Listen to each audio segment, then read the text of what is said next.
নবীদের মধ্যে সবচাইতে জবরদস্ত পয়গম্বর ছিলেন মুসা আলাইহিস সালাম। বড় মেজাজওয়ালা নবী, রেগে যেতেন খুব বেশি। থাপ্পড় মেরে একবার ফেরাউনের বাবুর্চিকে মেরে ফেলেছিলেন। অনেক শক্তি আল্লাহ তাআলা তাকে গায়ে দিয়েছিল। তিনি একবার আল্লাহকে আবদার করে বসলেন, রব্বি আরিনি আনজুর ইলাইক। আল্লাহ, আপনি বলেছেন আপনারা দেখা যায় না, কিন্তু আমি দেখতে চাই। আমি কি করতে চাই? জোরে বলেন। আল্লাহ বললেন, লান তারানি, never you can see me, never you can see me. তুমি আমাকে দেখতে পাবে না, কারণ আমাকে দেখা যায় না। সাইয়েদনা মুসা বললেন, আমি দেখতে চাই। আল্লাহ বললেন, দেখা যায় না। মুসা বলে, দেখতে চাই। আল্লাহ বললেন, দেখা যায় না। মুসা আলাইহিস সালাম বললেন, কথা বলেন না কেন? আল্লাহ বললেন, মুসা বললেন, আল্লাহ বললেন। মুসা বলে দেখতে চাই, আল্লাহ বলে দেখা যায় না। কিন্তু সাইয়েদনা মুসা আলাইহিস সালাম ছেড়ে দেবার পাত্র নয়, হেরে যাবার পাত্র নয়, পিছু হটার পাত্র নয়। মনে যেটা উঠেছে আদায় করার পাত্র হলো মুসা, ঠিক কি না? উনি বললেন, রব্বি আরিনি আনজুর ইলাইক। আল্লাহ, আপনি আমারে দেখা দেন, আমি দেখতে চাই। আল্লাহ বললেন, লান তারানি, never you can see me. ওরে মুসা, এই বায়না ধরো না, আমারে তো দেখা যায় না। এই পৃথিবীর চামড়ার চক্ষু দিয়ে আমাকে দেখা যাবে না। মুসা বললেন, আমি দেখেই ছাড়ব। আল্লাহও বুঝাতে পারেন না, মুসাও ছাড়েন না। অবশেষে নবীর আবদার রব্বুল আলামিন শুনতে রাজি হলেন। আল্লাহ বললেন, মুসা, আগামীকাল অমুক সময়ে গোসল করে ওযু করে তুর পাহাড়ে চলে আসবা। তুমি যখন দেখতেই চাও, আগামীকাল তুর পাহাড়ে চলে এসো। সাইয়েদনা মুসা আলাইহিস সালাম তুর পাহাড়ে চলে এসেছেন, কারণ ওনার ফিলিংস আমাদের ফিলিংস একরকম নয়। আমরা কি আল্লাহর কথা শুনি? জোরে বলেন। কিন্তু ওয়া কাল্লামাল্লাহু মুসা তাকলিমা, উনি আল্লাহর কথা শুনতেন। তো ওনার চিন্তা হচ্ছে, যার কথাটা এত সুন্দর, না জানে উনি দেখতে কত। সুবহানাল্লাহ বলবেন না? আল্লাহ বললেন, মুসা, আগামীকাল আসো, তুর পাহাড়ে আসো। সাইয়েদনা মুসা আলাইহিস সালাম তুর পাহাড়ের উপর চলে গেলেন। আল্লাহ বললেন, মুসা, এটা যেন তেন কোনো খেলা না। আবার তোমারে জিজ্ঞেস করতে চাই, আসলেই তুমি দেখতে চাও কিনা? মুসা আলাইহিস সালামের এক কথা এক দাবি, দেখতে চাই। এক কথা এক দাবি, সেটা কি? আমি দেখতে চাই খোদা, আমি দেখতে চাই আপনাকে। আল্লাহ বললেন, মুসা, এটা সাধারণ খেলা নয়, এটা বিপিএল এর খেলা নয়, এটা আইসিসি নয়, এটা ফিফার খেলা নয়, এটা মুসার সাথে বিশ্ব গভর্নমেন্টের খেলা, ঠিক কিনা? এটা সাধারণ খেলা না, it's a very dangerous game. তুমি যদি স্টার্ট করো, you have to go until the last moment. শেষ পর্যন্ত তোমাকে যেতে হবে, ঠিক কিনা? মুসা আলাইহিস সালাম এক পায়ে খাড়া। সাইয়েদনা মুসা বললেন, আমি রাজি। আল্লাহ বললেন, ওকে, তাহলে খেলা শুরু করে দিলাম। ও মুসা, তুমি দাঁড়িয়ে থাকো, খেলা এখন শুরু হয়ে যাবে। রব্বুল আলামিন মুসা আলাইহিস সালামের চারিদিকে অন্ধকার করে দিলেন। কি করে দিলেন? চারিদিকে 4 ফারসাক এলাকা, 1 ফারসাকে 12 মাইল, 4 ফারসাকে অনেক লম্বা একটা জায়গা, 3 × 36 কিলোমিটার জায়গা আল্লাহ অন্ধকার করে দিলেন। ঘুটঘুটে অন্ধকার, এত অন্ধকার সাইয়েদনা মুসা আলাইহিস সালাম নিজের হাতটাও নিজে দেখে না। এবার মনের মধ্যে একটু ভয় চলে আসছে, কোনো আওয়াজ নাই, অন্ধকার। এবার মনের মধ্যে ভয় এসেছে, কিন্তু আল্লাহকে দেখতে চায়। ওই নেশায় এখন অন্তরের মধ্যে কিছু সাহস আছে না নাই? সাহস নিয়ে দাঁড়িয়ে আছেন। এবার আল্লাহ চারিদিকে আলোকিত করে দিলেন। এবার বললেন, মুসা, আরো কিছু কাজ আছে। তোমার চারদিকে 4 ফারসাক এরিয়ার মধ্যে কোনো প্রাণী থাকতে পারবে না, কোনো মশা থাকবে না, মাছি থাকবে না, ইঁদুর থাকবে না, ব্যাঙ থাকবে না, পাখি থাকবে না। সবগুলো পশু আর প্রাণীকে বললেন, আল্লাহ বললেন, তোমরা বাইরে চলে যাও, বাউন্ডারির বাইরে চলে যাও। বাংলাদেশের সাথে ইন্ডিয়ার খেলা, আপনারা দর্শক মাঠে ঢুকতে পারবেন? বলেন, ঢুকলে খেলা হবে? খেলাটা হবে। আল্লাহ বললেন, সবাই বাইরে চলে যাও। সব বাইরে চলে গেল। এবার আল্লাহ বললেন, মুসা, তোমার 2 কাঁধের মধ্যে 2 ফেরেশতা আছে না নাই? কিরামান, তাদেরকেও বাইরে পাঠানোর দরকার আছে না নাই? আল্লাহ বললেন, তোমরাও 4 দিক থেকে বাউন্ডারি দেয়া এরিয়ার বাইরে তোমরা চলে যাও। এবার রব্বুল আলামিন বললেন, আল্লাহর স্পেশাল সিকিউরিটি ফোর্স ফেরেশতাকে তোমরা 4 দিকে বাউন্ডারি দাও। স্পেশাল সিকিউরিটি ফোর্স ফেরেশতা কাদের সাথে কাঁধ লাগিয়ে, পায়ের সাথে পা লাগিয়ে 4 দিকে একটা বাউন্ডারি দিলেন। চিল্লায় বলেন, আল্লাহু আকবার। এবার সাইয়েদনা জিব্রাইলকে আল্লাহ বললেন, ও জিব্রাইল, তুমিও ঢোকার চেষ্টা করো না, তুমিও বাইরে চলে যাও। সুবহানাল্লাহ। সাইয়েদনা জিব্রাইল বলে, আল্লাহ, আমাকে তৈরির পর থেকে, আমাকে রূহ দেওয়ার পর থেকে আজ পর্যন্ত তোমারে আমি দেখি নাই। সিদরাতুল মুনতাহা হলো আমার লাস্ট বর্ডার। ওই বর্ডারে কান লাগিয়ে তুমি যা বলো শুনি, ওই কথাগুলো নবীদের কাছে পৌঁছে দেয়, এটাই আমার ডিউটি। আজ পর্যন্ত আমিও তোমারে দেখি নাই, তোমার নূর এখনো দর্শন লাভ করি নাই, আমিও দেখতে চাই। আমার ভাই মুসার সাথে আমাকেও দেখতে দাও। আল্লাহ বলল, no no, this game is between Musa and me. এটা মুসার সাথে আমার খেলা, তোমার তো খেলা নাই, ঠিক কি না? জিব্রাইল তুমিও বাইরে চলে যাও। সাইয়েদনা জিব্রাইলও বাইরে চলে গেলেন। এবার একেবারে গ্রাউন্ড রেডি, স্টেডিয়াম রেডি। এবার খেলা হবে। খেলা কি হবে? জোরে বলেন, কি হবে? মুসা আলাইহিস সালামের বিশ্ব গভর্নমেন্ট, আল্লাহর সাথে খেলা। আল্লাহ বললেন, মুসা তুমি উপরের দিকে তাকাও। সাইয়েদনা মুসা আলাইহিস সালাম উপরের দিকে তাকালেন, দেখলেন প্রথম আকাশ দেখা যায়, তারপরে দ্বিতীয় আকাশ, তৃতীয় আকাশ, সব দেখতে আরম্ভ করলেন। প্রথম আকাশ, এটা বিশাল একটা area, it's a big space, we can't imagine. এটা কত বড় আমরা কল্পনাও করতে পারি না, বিশাল। হাতি, সূরাতুল ফিল আছে না নাই? সবচেয়ে ছোট্ট সাইজের প্রাণী পিঁপড়া, পিঁপড়ার নামে সূরা আছে না নাই? সূরাতু আন-নামাল। এরপর মাকড়সার 8 পা, মাকড়সার নামে আছে না নাই? সূরাতু আল-আনকাবুত। মৌমাছি, মৌমাছির নামে আছে না নাই? সূরাতু আন-নাহাল। নারীদের নামে আছে না নাই? নারীদেরকে আমরা পছন্দ করি বেশি, ঠিক কিনা? বিশ্বনবী পছন্দ করতেন, নারীদের মর্যাদা বেশি, মায়ের মর্যাদা 3 গুণ বেশি বাবার চেয়ে। এজন্য দেশের ক্ষমতায় আমরা নারীদেরকে বসাই দিচ্ছি। যেহেতু ক্ষমতা কয় গুণ বেশি, 3 ডবল যেহেতু মর্যাদা, তো বাবারে বসাবো কেন, মারই বসাই দিলাম। 2 মাই আছে, ঠিক কিনা? এই স্বাধীনতার পর থেকে এই 2 মা। আল্লাহ করে মা দিছে কয়টা? জোরে বলেন। এই 2 মা যদি একটু আদর সোহাগ দিয়ে আমাদেরকে রাখতো, তাহলে বাংলাদেশটা সিঙ্গাপুর হয়ে যেত। চিল্লা এখন, ঠিক কিনা? সিঙ্গাপুরে আমি ছিলাম কিছুদিন, আমার প্রোগ্রাম ছিল। এবছর গিয়েছিলাম ব্যাংককে, থাইল্যান্ড। তো ওদের দেশের একটা নিয়ম আছে, সেটা হচ্ছে ম্যারিটোক্রেসি। দেশের সব নিয়োগগুলো মেরিটের ভিত্তিতে হবে, যোগ্যতার ভিত্তিতে। চাচা খালুর টেলিফোনে নয়। কিন্তু আমাদের দেশে মামা খালুর ফোনে চাকরি আছে না নাই? সিঙ্গাপুরে নাই। এই সিঙ্গাপুরটা গোটা বিশ্বে পরিচিত ছিল জেলেপাড়া হিসেবে। জেলেপাড়া মাছ ধরতো, কি ধরতো? যেই এলাকাটা মাছ ধরে খেত, এই এলাকাটা এখন গোটা বিশ্বের উন্নত ডেভেলপড কান্ট্রি, দ্য ফার্স্ট ওয়ার্ল্ডের একটা অন্যতম দেশ। চিল্লায় বলেন, ঠিক কিনা? গোটা বিশ্বের মানুষগুলো ট্যুরিজমের জন্য সেখানে যায়। চমৎকার চমৎকার ট্যুরিস্ট অ্যাট্রাকশন তারা সেখানে করে রেখেছে।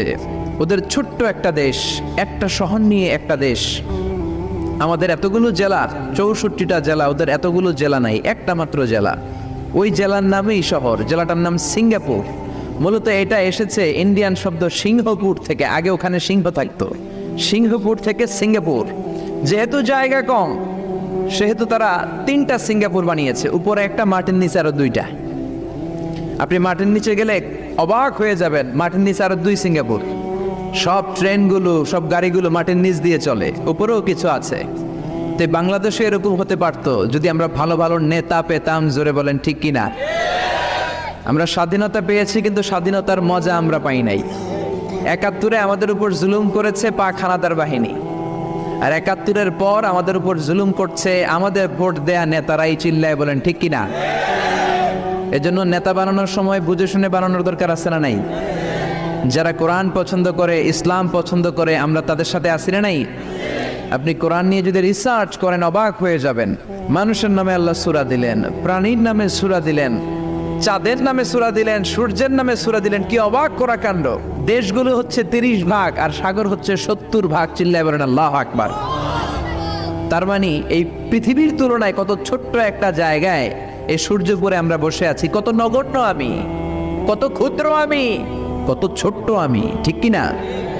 এই পৃথিবীটা হচ্ছে আমাদের সৌরজগতের অনেকগুলো গ্রহের মধ্যে থেকে ছোট্ট সাইজের একটা গ্রহ। এই যে সূর্যের আলো আমরা প্রতিদিন পাই, যেটার আলো প্রায় 8 মিনিট 20 সেকেন্ড ব্যয় করে আমাদের দিকে আসে, সেকেন্ডে 1,86,000 মাইল বেগে। এই সূর্যটা এত বিশাল পৃথিবীর চাইতে 13 লক্ষ গুণ বড়। আরো আসতে বলেন সুবহানাল্লাহ। সূর্যই কি পৃথিবীর সবচাইতে বড় সাইজের তারা? নো, সূর্যের চেয়েও অনেক বড় তারা আছে। ব্যাটেলজিউস নামে একটা তারা আছে, যেই তারাটা, যে সূর্য পৃথিবীর চেয়ে 13 লক্ষ গুণ বড়, ওই ব্যাটেলজিউস তারা সূর্যের চেয়ে 33 কোটি গুণ বড়। তার মানে এই না ব্যাটেল জিউসি পৃথিবীর সবচেয়ে বড় তারা। সূর্যের পরে পৃথিবীর সবচেয়ে কাছের তারার নাম হচ্ছে প্রক্সিমা সেন্টরাই, তারপরে আলফা সেন্টরাই এ, আলফা সেন্টরাই বি, এটা ক্যারিনা, ব্যাটেল জিউস, এরকম করতে করতে এক একটা তারা বিশাল বড়। এই সবগুলো তারা মিলে আমাদের গ্যালাক্সি। আমাদের গ্যালাক্সিতে অনেকগুলো তারা। আমাদের গ্যালাক্সির নাম হচ্ছে মিল্কি ওয়ে। এর মানে এই নয় মহাবিশ্বে মাত্র একটা গ্যালাক্সি। বিজ্ঞানীদের ধারণা প্রথম আকাশের নিচে প্রায় 400 বিলিয়ন গ্যালাক্সি রয়েছে। চিল্লায় পড়ে আল্লাহু আকবার। এরকম হাজারো গ্যালাক্সি নিয়ে আমাদের ইউনিভার্স, এরকম হাজারো ইউনিভার্স গোটা বিশ্বে আছে না নাই? এই সবগুলোকে প্রথম আসমানের নিচে রেখে আসমানটাকে সুশোভিত করেছে কে? সাইয়েদনা মুসা আলাইহিস সালাম প্রথম আসমানের দিকে তাকালেন, ওনার চোখের পাওয়ার বাড়িয়ে দিল কে? উনি এই গ্যালাক্সি দেখতে আরম্ভ করলেন, ব্ল্যাক হোল দেখতে আরম্ভ করলেন, ইউনিভার্সগুলো দেখতে আরম্ভ করলেন, ডিফারেন্ট ল অফ নেচার নিয়ে যত ইউনিভার্স আছে তিনি দেখলেন। তারপরে দ্বিতীয় আকাশ, একটার চাইতে আরেকটা বড়, একটার চেয়ে আরেকটা বড়। আমরা কিন্তু প্রথম আকাশ দেখি না। নাসার বিজ্ঞানীরা আজীবন গবেষণা করেও প্রথম আকাশের নাগালে যেতে পারবে না। তারা যেখানে যায় এটা হচ্ছে প্রথম আকাশের মহাশূন্য। এটা কি? প্রথম আকাশের মহাশূন্য, তারপরে প্রথম আকাশ, তারপরে দ্বিতীয় আকাশের মহাশূন্য, তারপরে দ্বিতীয় আকাশ, তারপরে তৃতীয় আকাশের মহাশূন্য, তারপর তৃতীয় আকাশ। একটার চাইতে আরেকটা বড়। কত বড়? বিশ্বনবী বললেন তোমার হাতের আংটিটা, কোনটা? আংটিটা যদি সাহারা মরুভূমিতে ফেলে দাও, তাহলে সাহারা মরুভূমির তুলনায় তোমার আংটি যত ছোট, আল্লাহর দ্বিতীয় আকাশের তুলনায় আল্লাহর প্রথম আকাশটা ঠিক তত ছোট। এভাবে তৃতীয় আকাশ আরো বড়, চতুর্থ আকাশ আরো বড়। সাইয়েদনা মুসা আলাইহিস সালাম দেখলেন 7 আকাশ দেখলেন। তারপরে তিনি দেখলেন সিদরাতুল মুনতাহা দেখা যায়, সেখান থেকে দেখলেন 4টা ঝর্ণা, 4টা নদী, 2টা জান্নাতে ঢুকেছে, 2টা নদী সিদরাতুল মুনতাহা থেকে দুনিয়ায় এসেছে। একটা নদীর নাম হলো মিশরের নীল নদী, আরেকটা হলো ইরাকের দজলা নদী। সুবহানাল্লাহ। তারপরে নজর করে তাকালেন, সেখানে দেখলেন তিনি কোরআনের বাড়ি দেখা যায়। বাল হুয়া কুরআনুম মাজিদুন ফি লাওহিম মাহফুজ। নাম শুনেছেন? লাওহে মাহফুজ কার বাড়ি? কোরআনের বাড়ি। লাওহে মাহফুজ কার বাড়ি?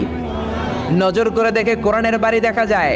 সাইয়েদনা মুসা আলাইহিস সালামের চোখের পাওয়ারকে বাড়িয়ে দিয়েছে কে? ওনার চোখের মেকানিজম, মেগাপিক্সেলকে প্রখর করে দিয়েছে কে? তারপরে নজর করে দেখলেন বাইতুল মামুর দেখা যায়, যেই বাইতুল মামুর হলো ফেরেশতাদের কিবলা। আমরা হাজে গেলে, উমরায় গেলে আল্লাহর ঘরকে সেন্টারে রেখে চারদিকে তাওয়াফ করি, লাব্বাইক আল্লাহুম্মা লাব্বাইক বলে আল্লাহরে ডাকি। ফেরেশতারা এই কাবার চারদিকে তাওয়াফ করে না, তাদের জন্য আরেকটা ঘর, আল্লাহর বানানো আরেকটা ঘর 7 আকাশের উপর আছে না নেই? সেটার নাম হচ্ছে আল বাইতুল মামুর। সব ফেরেশতারা সেখানে তাওয়াফ করে, একবার করে ঢুকে 70,000 জন।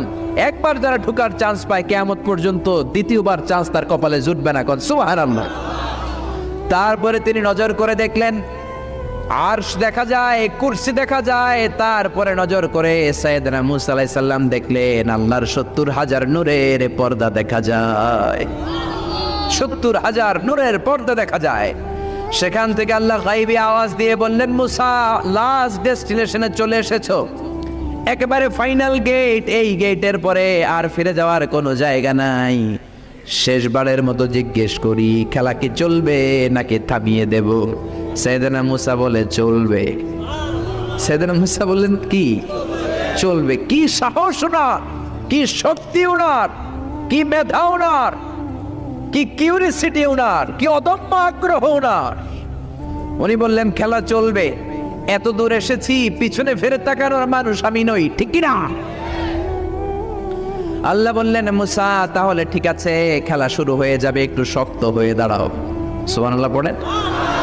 এই প্রথম আল্লাহ তার নূরের তাজাল্লির ফোকাস পৃথিবীতে ঠেলে দিবেন, এর আগে পড়ে নাই। আল্লাহু আকবার।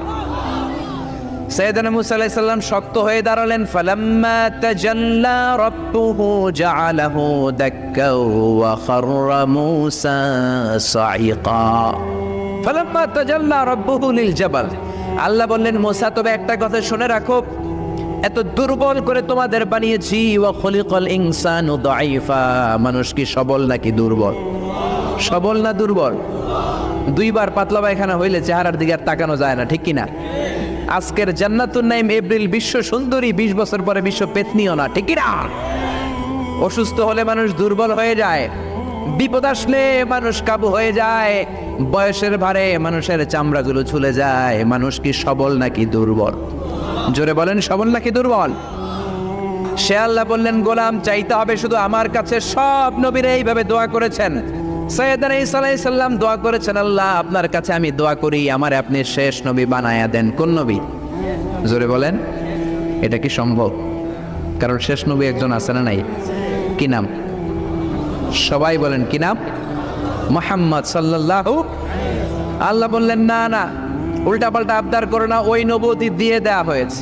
ঈসা বললেন, ওকে, আমি পড়েছি ইনজিলের মধ্যে ওই নবীর উম্মতদের এত মর্যাদা, বনি ইসরায়েলের অনেক নবীর চাইতে নাকি উম্মতে মুহাম্মাদের মর্যাদা অনেক বেশি হবে।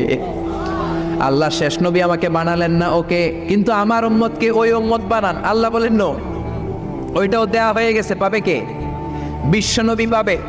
বিশ্বনবীর উম্মত আমরা হলাম উম্মতে মুহাম্মাদি। আমাদের মধ্য থেকে যারা আলেম হবে, হক্কানি আবেদ হবে, আল্লাহর ওলি হবে, বনি ইসরায়েলের অনেক নবীদের চাইতেও তাদের মর্যাদা বেশি হয়ে যাবে। সুবহানাল্লাহ।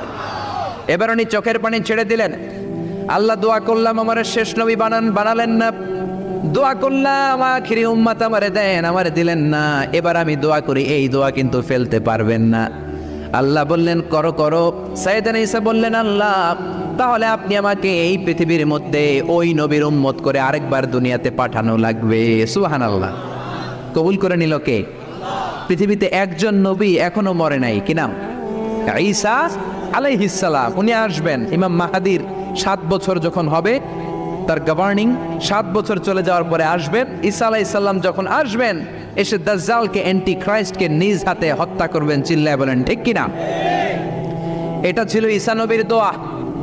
এবার বিশ্বনবী কোন দোয়া করেছেন জানার দরকার আছে না নেই? বিশ্বনবী বলেন, লিকুল্লি নবীন দাওয়াতুন মুস্তাজাবা। প্রত্যেক নবীর জন্য একটা করে দাওয়া মুস্তাজাবা আছে। আলেম যারা আছেন তারা বুঝবেন, দাওয়া মুস্তাজাবা মানে এমন দোয়া যেটা কবুল হয়ে যায়। দোয়া করলেই, কথা বলেন, দোয়া করলেই কবুল। এরকম দোয়া রব্বুল আলামিন সব নবীকে একটা একটা করে দিয়েছেন। ওই দোয়াটা করলেই সেকেন্ডের মধ্যেই কবুল করে দেয় কে? সব নবী ওই দোয়া দুনিয়াতেই করে ফেলেছে। বিশ্বনবী বললেন, লিকুল্লি নবীন দাওয়া মুস্তাজাবা। সব নবীর জন্য একটা স্পেশাল দোয়া আছে, দাও বিহা, যেই দোয়াটা নবীরা দুনিয়াতেই করে ফেলেছে। ওয়া ইন্নী আখতাবিউ দাওয়াতি শাফাআতান লি উম্মতি ইয়াউমাল কিয়ামাহ। আল্লাহু আকবার। আর আমি আমার দাওয়া মুস্তাজাবা স্পেশাল দোয়াটা এখনো করি নাই। আমার দোয়াটা এখনো আমি জমিয়ে রেখেছি। কিয়ামতের কঠিন ময়দানে আমার উম্মত যখন বিপদে পড়ে যাবে, আমার উম্মতের জান্নাতে যাওয়ার ব্যাপারে ঝামেলা লেগে যাবে, আল্লাহর অনুমতি ক্রমে শাফাত করে করে আমি আমার উম্মতদেরকে জান্নাতে ঢুকিয়ে দেব। তখন আমি ওই দোয়াটা করব। বিশ্বনবী সেজদায় পড়ে থাকবেন কিয়ামতের ময়দানে। সব নবীরাও বলবে, ইয়া নাফসি ইয়া নাফসি।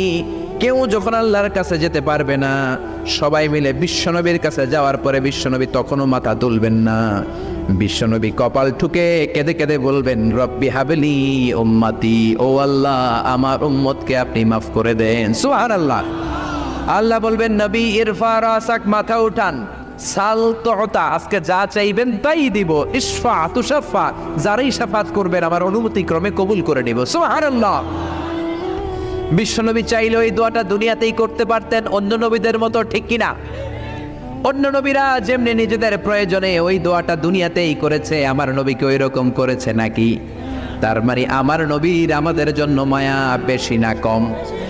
আমার জন্য রেখে দিয়েছেন ওই দোয়াটা, আপনার জন্য রেখে দিয়েছেন দোয়াটা, আমাদের জন্য দোয়াটা রেখে দিয়েছেন। আমরা যখন কিয়ামতের ময়দানে বিপদে পড়ে যাব, বিশ্বনবী দোয়া করে করে আমাদেরকে জান্নাতে ঢুকিয়ে দিবেন, ঠিক কিনা? বিশ্বনবী দুনিয়াতে কম আঘাত সহ্য করেন নাই। যেই লোকটার বাইরের চামড়া থেকে রগ দেখা যেত, রগের ভেতর দিয়ে যে রক্তগুলো দৌড়াদৌড়ি করে সেটাও দেখা যেত। সুবহানাল্লাহ। পৃথিবী এত সুন্দর মানুষ দেখে নাই। ওই লোকটাকে পাথর মেরে মেরে তায়েফের ময়দানে রক্তাক্ত করা হয়েছে 3 বার। আমি দেখে এসেছি এবার জায়গাটা। একবার আহত হলেন, আবার পড়লেন, আবার পাহাড়ের কাছে গেলেন, আবার মারা হলো, আবার পাহাড়ের ওই পাশে গেলেন, আবার মারা হলো। 3 বার পাথর মারা হলো। বিশ্বনবী নিজের কোনো প্রয়োজনে, নিজের স্বার্থের জন্য যান নাই, তায়েফবাসীদের জান্নাত নিশ্চিত করার জন্য, তাদের ভালোর জন্য, তাদেরকে দাওয়াত দেওয়ার জন্য গিয়েছেন। তারপরও মাইর আসানা নাই, তখনও বিশ্বনবী দোয়া করেন নাই। ওই দিন যদি দোয়া করতেন, আল্লাহ তায়েফবাসীদেরকে আপনি শেষ করে দেন, সেকেন্ডের মধ্যে পুরো তায়েফকে পাউডার করে দিতে পারতো কে? উহুদের ময়দানে তীর এসে বিশ্বনবীর দাঁতের মধ্যে বিঁধে গেল, ঝরঝর করে রক্ত ঝরলো। ওই কঠিন দিনেও বিশ্বনবী ওই দোয়াটা করেন নাই, ঠিক কিনা? বদরের ময়দানে 313 জন সাহাবী নিয়ে বিশ্বনবী চোখের পানি ছাড়ছেন। আবু বকর বলেন, ইয়া রাসূলুল্লাহ, ইয়া হাবিবাল্লাহ, মাথা উঠান, আপনি এমন ভাবে দোয়া করেছেন, আমার মন সায় দেয়, আমার মন বলে আজকের দোয়া আল্লাহ ফেরাবে না, ওঠেন। বিশ্বনবী চাইলে ওই জন্য বলতে পারতেন, কুরাইশদেরকে আল্লাহ আপনি নাস্তানাবুদ করেন, করে দিত কে? প্রচন্ড ক্ষুধার সময় বিশ্বনবী যখন মক্কায় কেঁদে কেঁদে হয়রান, তখন ওই দোয়াটা করেন নাই, ঠিক কিনা? 3 বছর আত্মীয় স্বজন সহ শিয়াবে আবু তালেবে জেল খেটেছেন। কয় বছর? জোরে বলেন। প্রথম বছর খেয়েছে ছাগলের গোশত, সবাই ছাগল পালতো, নিজেদের ছাগলের গোশতগুলো খেয়েছে। দ্বিতীয় বছর কোনো ছাগল নেই, ছিল ছাগলের রোদ্রে শুকানো চামড়াগুলো পানিতে ভিজিয়ে ভিজিয়ে চামড়া খেয়েছে। তৃতীয় বছর ছাগলের চামড়াও নাই, কি নাই? তৃতীয় বছর ছাগলের চামড়াও নেই, ছিল গাছের বাকল, গাছের পাতা। শিয়াবে আবি তালেবে বিশ্বনবী গাছের পাতা খেয়ে, গাছের চামড়া খেয়ে জীবন ধারণ করেছেন। বিশ্বনবীর এলাকার লোকগুলো, মুমিনগুলো কেঁদে কেঁদে হয়রান। তখনও যদি বিশ্বনবী দোয়া করতেন, কবুল করত কে? মদিনায় দুর্ভিক্ষ, কোনো খাবার নাই, বিশ্বনবীর পেটে কোনো খাবার নাই, কোনো দানা পানা পড়ে নাই। বিশ্বনবীর কলিজার টুকরা নাতি হাসান আর হোসাইনের পেটেও কোনো খাবার নাই।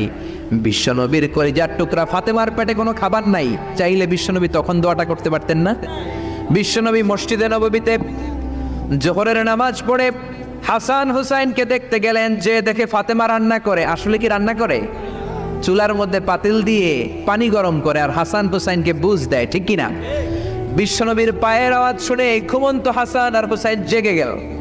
দৌড়ে এসে নানাজিকে ঝাপটে ধরে ডেকে বলে, নানাজি, গতকাল কেন দেখতে আসলেন না? আজকে দুপুর হয়ে গেল, বিকেল হয়ে যাচ্ছে, এখন বুঝি আপনি দেখতে আসার সময় হলো?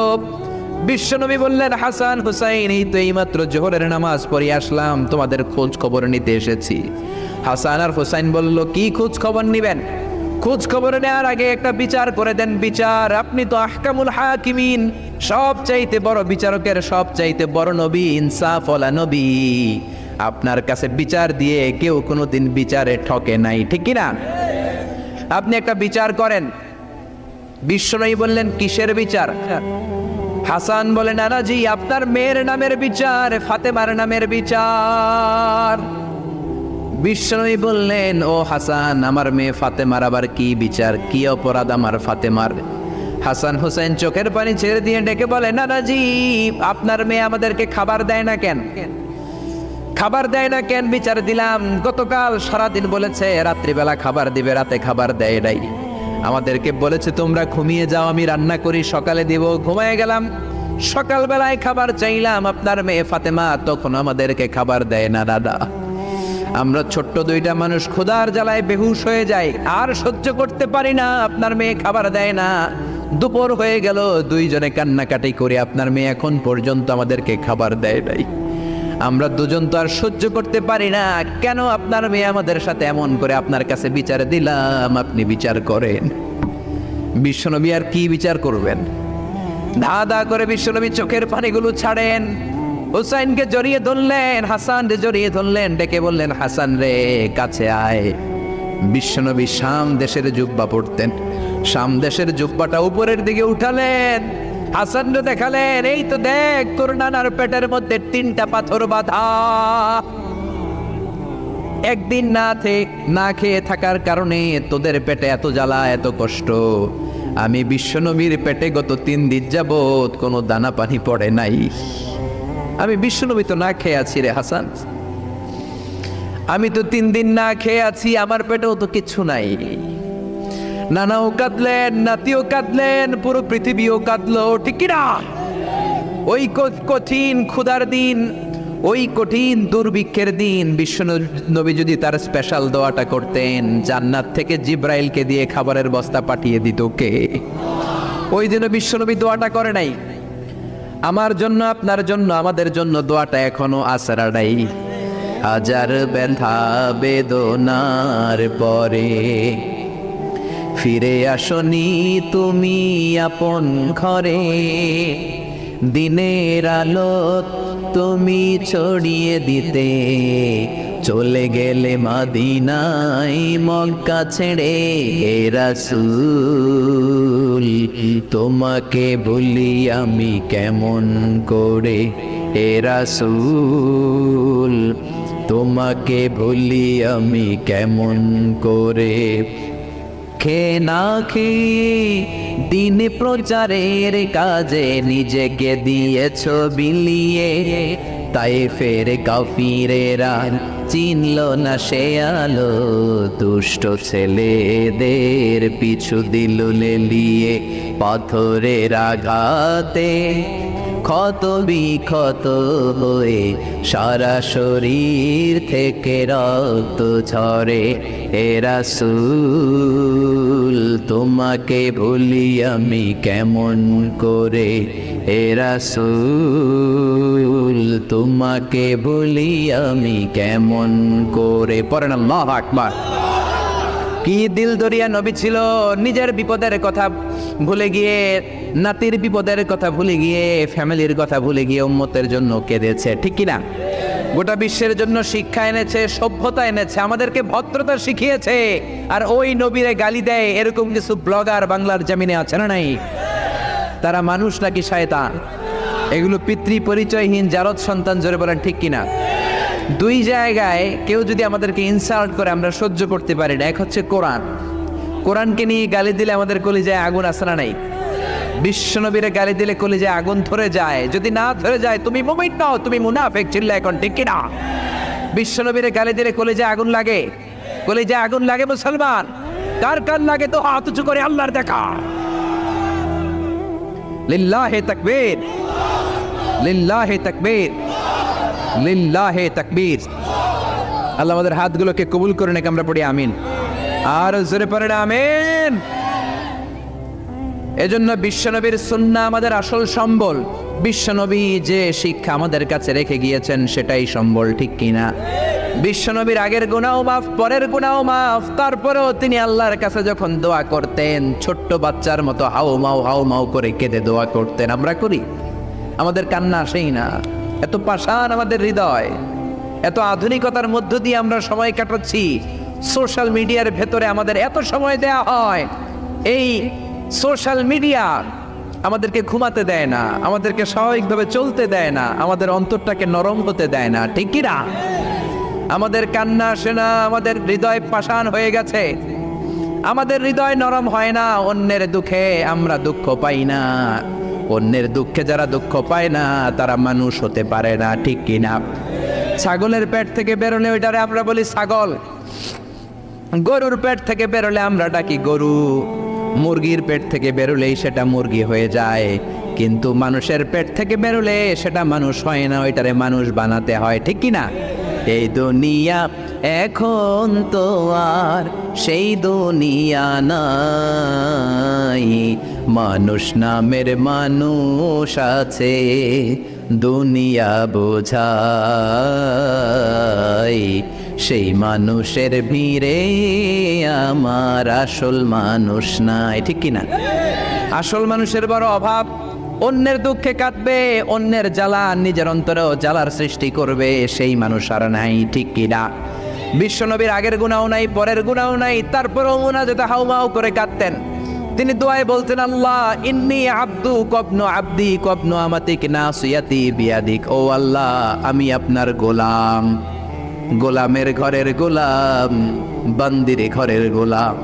আল্লাহ আমি আপনার গোলাম, গোলামের ঘরের গোলাম, মানে আমার বাপ আব্দুল্লাহ আপনার গোলাম, আমরা গোলাম বংশের। সুবহানাল্লাহ। গোটা বিশ্বের শ্রেষ্ঠ মানুষটা নিজের গোলাম বলতে দ্বিধাবোধ করতো না, বলতো আমি আপনার গোলাম, গোলামের ঘরের গোলাম, বান্দির ঘরের গোলাম, নাসিয়াতি বিয়াদিক। আমার মাথার চুলের ঝুঁটি আপনার হাতের মুঠোয়, আমার চুলের ঝুঁটি আপনার হাতের মুঠোয়, গোলামের মতো যেখানেই টানবেন আমি ওখানেই যাব। আল্লাহু আকবার। এই ছিল বিশ্বনবীর বিনয়। নিজেকে গোলাম বলতে স্বাচ্ছন্দ্য বোধ করতেন, কোনোদিন জীবনে অহংকার করেন নাই। কোনোদিন বিশ্বনবী কারো সাথে মুসাফা করতে যে নিজে আগে হাত টানেন নাই, যতক্ষণ না ওই লোকটা তার হাত টেনে নিয়েছে। সুবহানাহু। আর বিশ্বনবীর হাত ছিল আলিয়ানু মিনাদ দিবাজ। বিশ্বনবীর হাত ছিল রেশমের কাপড়ের চেয়েও নরম। সিল্ক চিনেন? সিল্কের কাপড়ের চেয়ে বিশ্বনবীর হাত ছিল নরম। এই নরম হাত মুসাফার মধ্যে যে একবার পাইতো কেউ ছাড়তে চাইতো না, ধরেই রাখতে। আর বিশ্বনবী নরম হৃদয়ের নবী, কেউ যদি না ছাড়ে বিশ্বনবীও ছাড়তেন না। সুবহানাল্লাহ। ওই নবী মোনাজাতে কাঁদতেন। এজন্য ভাইরা এই কথা বললেন না আল্লাহ আমার দোয়া শোনে না, আপনি দোয়ার মতো দোয়া করেন নাই, এজন্য শোনে নাই, ঠিক কিনা? দোয়া কবুল হওয়ার রহস্য হচ্ছে চোখের পানি। বিশ্বনবী বললেন দুইটা চোখের পানি আল্লাহর কাছে সব চাইতে সেরা। এক হলো জিহাদের ময়দানে রক্তের ফোঁটা, দ্বিতীয় হলো আল্লাহর ভয়ে মোনাজাতের মধ্যে চোখ থেকে বেয়ে বেয়ে পড়া পানির ফোঁটা। আবার বিশ্বনবী বললেন অনুশোচনার চোখের পানি চোখ দিয়ে নাকের ডগা বেয়ে বেয়ে জমিনে পড়ার আগে ওই দোয়াটা কবুল করে নেয় কে? এজন্য চাওয়ার সময় নিজের ছোট করেন, বলবেন আল্লাহ আমি আপনার গোলাম, গোলামের ঘরের গোলাম, বান্দির ঘরের গোলাম, আমার চাইতে ক্ষুদ্র ছোট কেউ নাই, এমন কোনো গুনাহ নাই আমি করি নাই, তুমি ছাড়া আমারে পার করার কেউ নাই, ঠিক কিনা? এরকম দোয়ার মধ্যে নিজেরে ছোট করে দেন, আপনার দোয়া কবুল করবে কে? এজন্য সব সময় চাইবে একজনের কাছে, তিনি কে?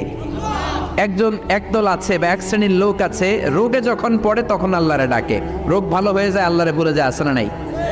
নির্বাচনের আগে আল্লাহরে ডাকে, নির্বাচন শেষ আল্লাহরে ভুলে যায়, আছে না নাই? সমস্যায় পড়েছে আল্লাহরে ডাকে, সমস্যা নাই আল্লাহরে ভুলে যায়, আছে না নাই? এমন করা যাবে না, সব সময় ডাকবেন। তবে রব্বুল আলামিন বলেন স্পেশাল কিছু সময় আছে, ওই সময়ে দোয়া করলে দোয়া কবুল করে নেয় কে? তাহাজ্জুদের সময়। এই স্পেশাল দু একটা সময়ের কথা বলে আমরা দোয়া করব। দোয়া না নিয়ে আজকে কে কে চলে যাবেন হাত তুলে দেখান তো। থাকবেন সবাই? দোয়া করে যাবেন? অল্প 2-1 মিনিট কথা বলে আমি এখন দোয়ার দিকে যাব। ওয়াদা করেছেন বসে থাকবেন। ওয়াদার খেলাফ করা কি মুমিনের আলামত না মুনাফিকের? আমরা একসাথে দোয়া করে আজকে এখান থেকে বিদায় নিব। পড়েন ইনশাআল্লাহ। তাহাজ্জুদের সময় দোয়া করবেন। ওয়া মিনাল লাইলি ফাতাহাজ্জাদ বিহি নাফিলাতান লাকা আসা আইয়াবআসাকা রাব্বুকা মাকামাম মাহমুদা। তাহাজ্জুদের নামাজ পড়লে আপনার মর্যাদা বাড়ায় দিবে কে? এখন হুজুর আমরা তো ফজরই পড়ি না, তাহাজ্জুদ কখন পড়বো? তাহাজ্জুদ তো তাদের যারা ফজর পড়ে, ঠিক কিনা? ফজরই তো পড়ে না, তাহাজ্জুদ কখন? ফজরের সময় মসজিদের বেহাল দশা। ফজরের সময় যত মসজিদে নামাজ পড়লাম খালি মুরব্বী চাচাদেরকে পাওয়া যায়, ইয়াং ছেলেরা নাই। ফজরের নামাজ মুরব্বীদের জন্য নয়, ফজরের নামাজ তোমাদের মতো ইয়াংস্টার যারা আছো তাদের জন্য, ঠিক কিনা? ওয়াদা করো সূর্যপুরের মসজিদগুলোতে যুবকরা যে ফজরের নামাজে মসজিদ ভরে দিবা, রাজি আছো? রাজি আছো যুবকেরা? এই যৌবন বয়সের ইবাদত আল্লাহর কাছে সবচাইতে প্রিয়। খেয়াল করে বোঝার চেষ্টা করো। যুবক বয়সে যদি গভর্নমেন্ট সার্ভিস করো, বার্ধক্যে উপনীত হলে পেনশন আছে না নাই? অনুরূপভাবে যুবক বয়সে যদি ইবাদত করো, বার্ধক্য অবস্থায় ইবাদত করতে না পারলেও পেনশনের হিসাবে তোমার আমলনামায় সওয়াব দিয়ে দিবে কে? এজন্য যুবক বয়সের ইবাদত আল্লাহর কাছে প্রিয়। মসজিদ তখন ধরে যখন আর কাজ করার সুযোগ নাই। মসজিদে তখন যায় যখন কেউ চাকরিতে নেয় না। মসজিদে তখন যায় যখন ঘরের কেউ তার সাথে কথা বলতে চায় না, মানে বয়স হয়ে গেছে 70। তখন দাড়ি রাখে যখন শেভ করতে গেলে হয় গাল কাটবে নয় ব্লেড ভাঙবে, ঠিক কিনা? এজন্য যুবক বয়সে মসজিদে যাও। এখন তোমাদের রক্ত গরম, যা চাও তোমরা তাই করতে পারো।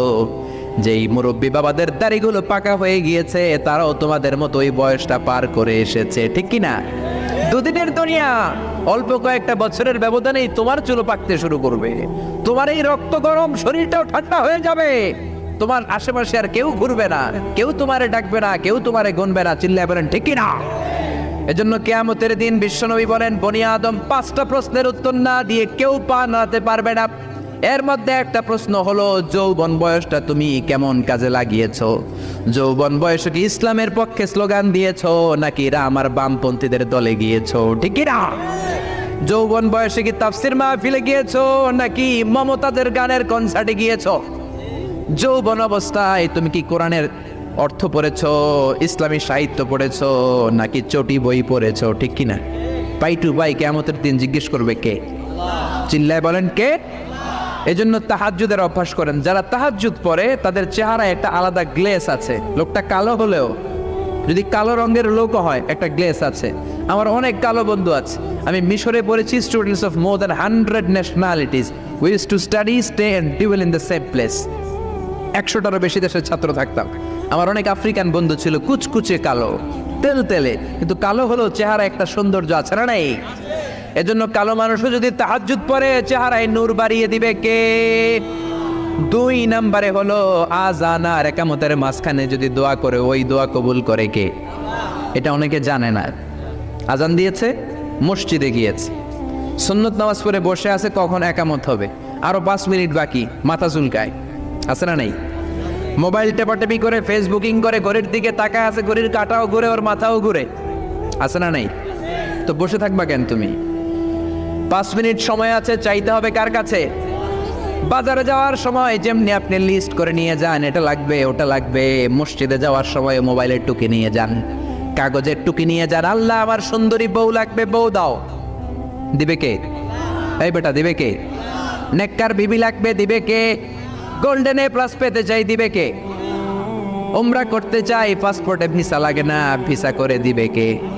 দুরারোগ্য ব্যাধি, অনেক ওষুধ খেলাম, অনেক দেশে গেলাম, কোনো ডাক্তার ভালো করতে পারে না, কিন্তু ডাক্তারেরও বড় ডাক্তার আছে না নাই? কেউ যেটা পারে না, পারে কে? আযান ইকামতের মাঝখানে দোয়া আল্লাহ ফেরায় না। হাদিস এসেছে, দুআউ লা ইরাদ্দু বাইনাল আযানি ওয়াল ইকামা।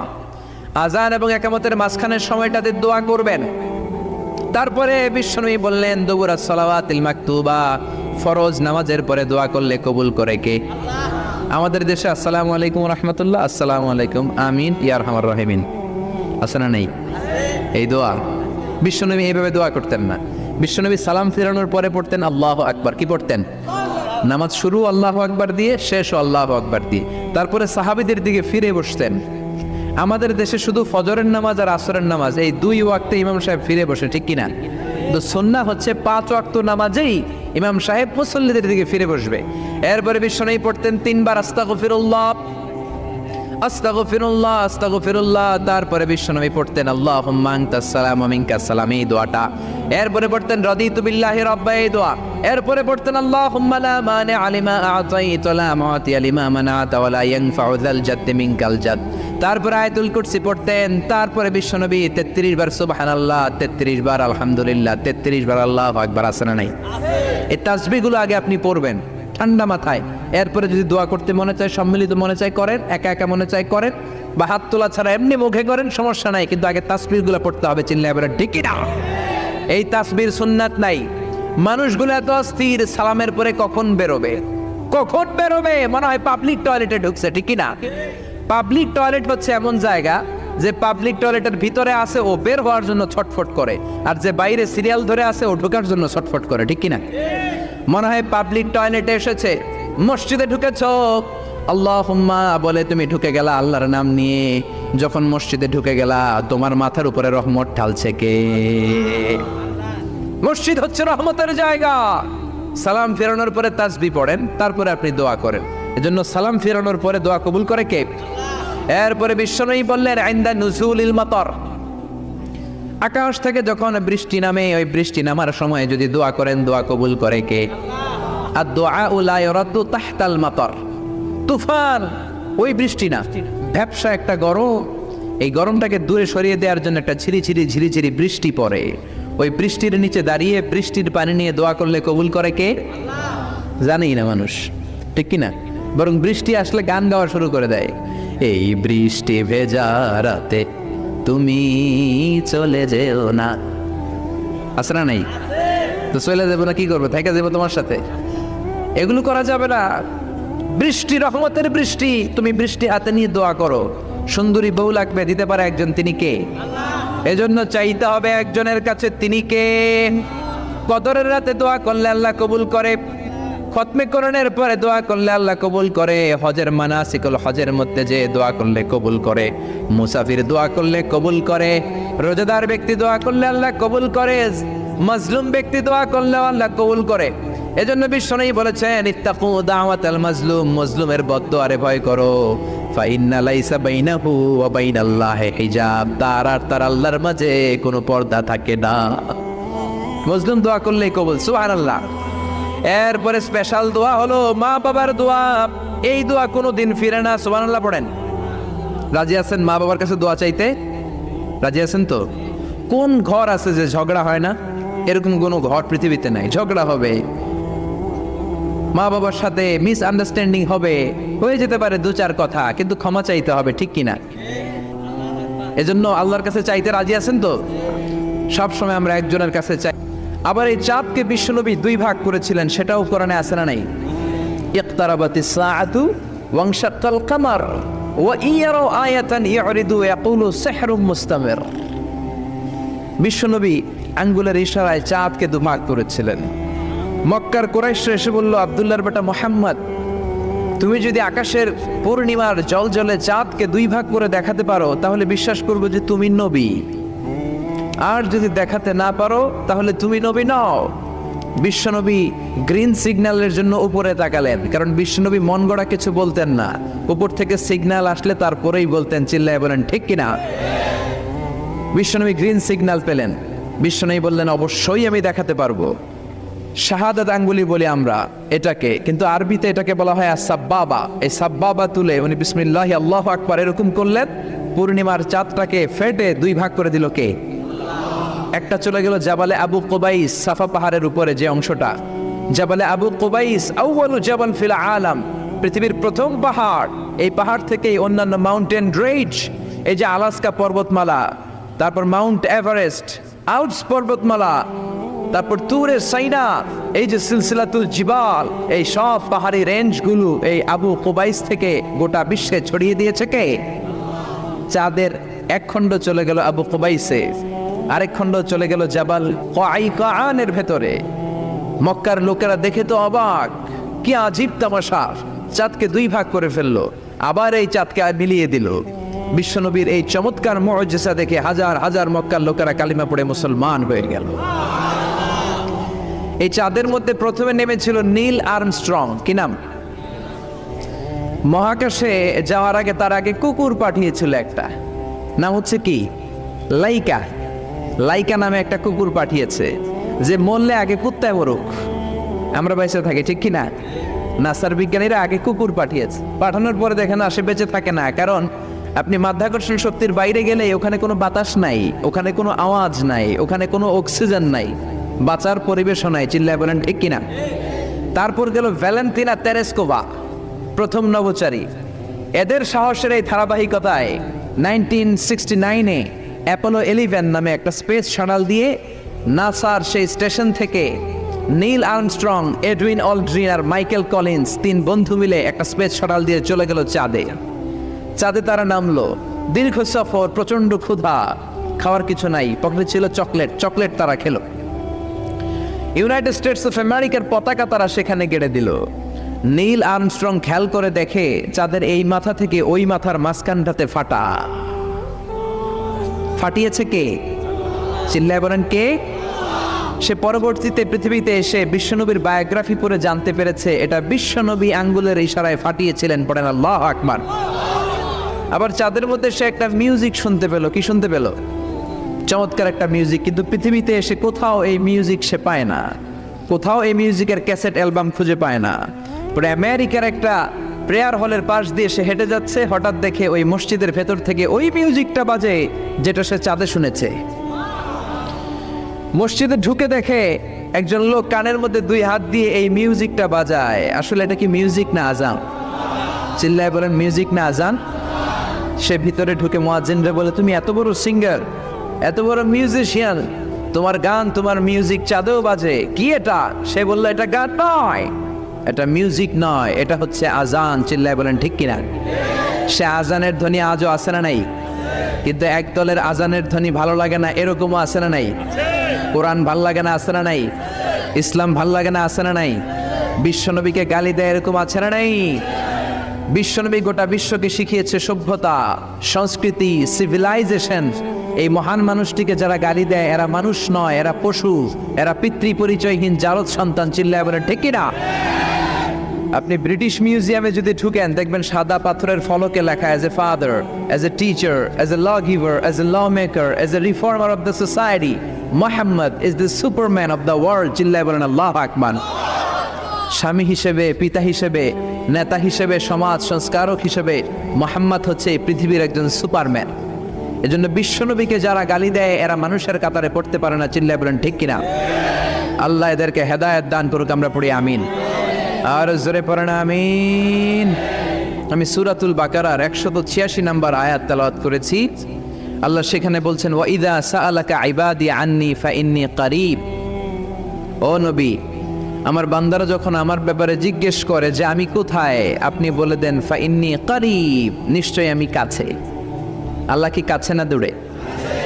আল্লাহ যদি তৌফিক এনায়েত করেন শেষ পর্যন্ত এই আয়াতের আলোকে আপনাদের সাথে কি করে আল্লাহকে ডাকতে হয়, কেমন করে প্রার্থনা করতে হয়, কেমন করে মুনাজাত করতে হয়, সে বিষয়ে কিছু কথা শেয়ার করব ইনশাআল্লাহ। সবাই পড়েন ইনশাআল্লাহ। ওয়া ইযা সাআলাকা ইবাদি, যখন বান্দারা জিজ্ঞেস করে আপনাকে আমার ব্যাপারে, আন্নি ফাইন্নী করিব, আপনি বলে দেন নিশ্চয়ই আমি কাছে। বোঝা গেল আল্লাহ আমাদের কাছে। চিৎকার করে বলেন আল্লাহ কাছে না দূরে? কাছে না দূরে? ওয়া নাহনু আকরাবু ইলাইহি মিন হাবলিল ওয়ারিদ। আল্লাহ বলছেন হাবলুল ওয়ারিদ, তোমার ঘাড়ের যে রগ আছে এই রগের চেয়েও বেশি কাছে। তুমি তোমার যত কাছে তোমার রব তার চাইতেও তোমার বেশি কাছে। ঠিক কি না? এখন এই যে হুজুর আমার কাছে, হুজুরকে দেখা যায় কি যায় না? উনি আমার কাছে, দেখা যায় কি যায় না? আল্লাহ বললেন আমি তোমাদের কাছে, কিন্তু আল্লাহকে কি দেখা যায়? জোরে বলেন। এখন কাছে হলে তো দেখা যাওয়া উচিত ছিল, ঠিক কি না? কিন্তু আল্লাহকে দেখা যায় না। দেখা যায়? কেউ দেখেছেন? পিছনের কেউ দেখেছেন?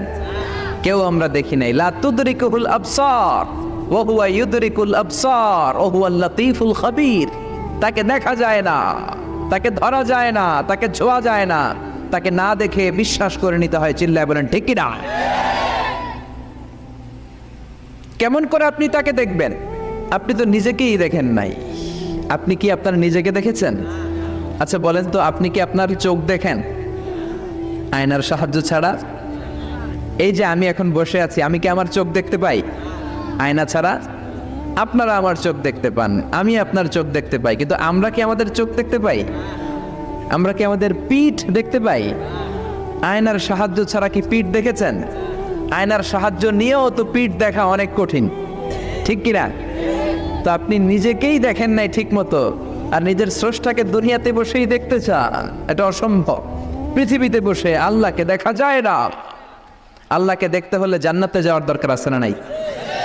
এজন্য রব্বুল আলামিন বলেন গোলাম আমারে দেখা যায় না, আমারে না দেখে বিশ্বাস করতে হয়, কিন্তু দেখা না গেলেও আমি কাছে না দূরে। কাছে না দূরে?